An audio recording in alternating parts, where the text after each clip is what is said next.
Shalom, selamat sore saudaraku yang dikasihi Tuhan. Kita berjumpa kembali dalam sapaan dan renungan sore GKJ Kemuliaan Rabu 12 Mei 2021.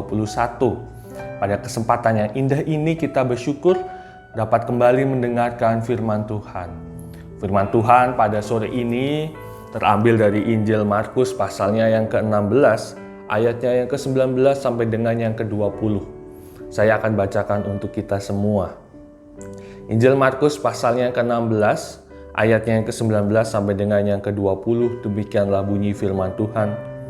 Sesudah Tuhan Yesus berbicara demikian kepada mereka, terangkatlah ia ke surga, lalu duduk di sebelah kanan Allah. Mereka pun pergilah memberitakan Injil ke segala penjuru, dan Tuhan turut bekerja dan meneguhkan firman itu dengan tanda-tanda yang menyertainya. Saudara dikasihi Tuhan, ketika kita berpisah dengan orang-orang yang kita kasihi, maka kita akan merasakan kesedihan yang mendalam.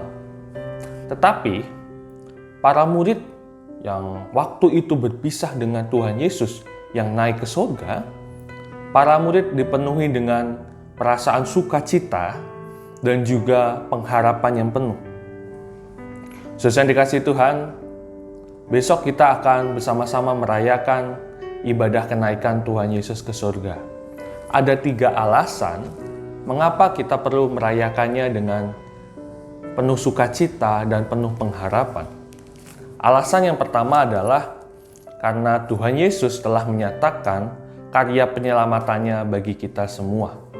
Keselamatan yang telah dinanti-nantikan sejak dulu itu telah Kristus penuhi, Kristus nyatakan melalui kedatangannya, pengorbanannya di atas kayu salib, dan kebangkitannya.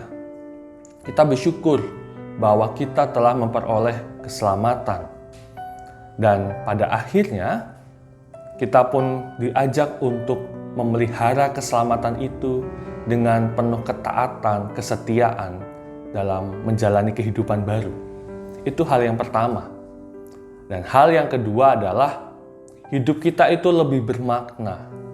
Sesuai dikasihi Tuhan, hidup sebagai orang Kristen itu memiliki tujuan. Dan tujuan itu membuat hidup kita lebih bermakna. Apa tujuan hidup orang Kristen? Tujuannya ialah memberitakan Injil bagi seluruh makhluk ciptaan. Ketika Kristus naik ke surga, Kristus mengutus para murid untuk mewartakan Injil ke seluruh dunia. Kita yang hidup di saat ini pun juga menerima pengutusan itu. Hidup kita itu tujuannya ialah mewartakan Injil bagi seluruh dunia. Bagaimana karya penyelamatan Allah itu dapat juga didengarkan, dirasakan oleh setiap orang.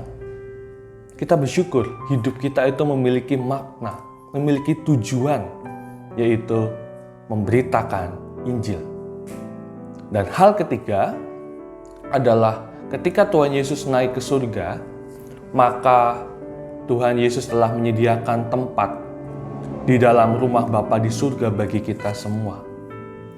Jikalau saat ini kita hidup, kita dipenuhi dengan sebuah tantangan, rintangan, karena kita hidup seturut dengan kehendak Bapa, kita berusaha untuk hidup taat menjalankan firman Tuhan.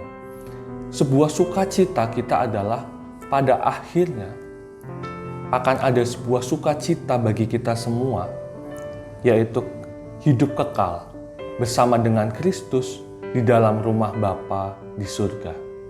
Mari kita rayakan kenaikan Tuhan Yesus itu dengan sebuah sukacita dan pengharapan. Tuhan Yesus memberkati kita semua. Amin. Mari kita menyatukan hati, mari kita berdoa. Kami mengucapkan syukur ya Allah, karena Engkau adalah Allah yang setia. Engkau telah menyatakan janji-Mu kepada kami semua. Bagaimana Kristus datang ke dunia, Kristus menyatakan karya penyelamatanmu melalui pengorbanannya dan kebangkitannya bagi kami semua. Kuasa maut dan dosa telah dikalahkan, dan kami semua telah memperoleh keselamatan di dalam Kristus. Kami bersyukur bahwa hidup kami saat ini penuh makna. Tuhan mengutus kami untuk mewartakan Injil kepada sesama kami. Bagaimana karya penyelamatan-Mu itu boleh juga didengar dan dirasakan oleh setiap orang, setiap makhluk ciptaan di dunia ini. Kiranya kami dimampukan ya Tuhan, untuk dapat menjalankan misi-Mu itu. Kami dimampukan untuk dapat menjalani kehidupan kami seturut dengan kehendak-Mu. Kami taat kepada firman-Mu, sehingga kemuliaan Allah itu dinyatakan di dunia ini. Bapa yang penuh kasih, jikalau saat ini kami harus berjuang untuk menjalani pesiaran kehidupan ini, kiranya Roh Kudus menolong dan menyertai kami semua. Terima kasih ya Tuhan, terpujilah Engkau. Kami naikkan doa kami ini di dalam nama Tuhan Yesus Kristus, Juru Selamat kami yang hidup. Kami berdoa dan mengucapkan syukur. Amin.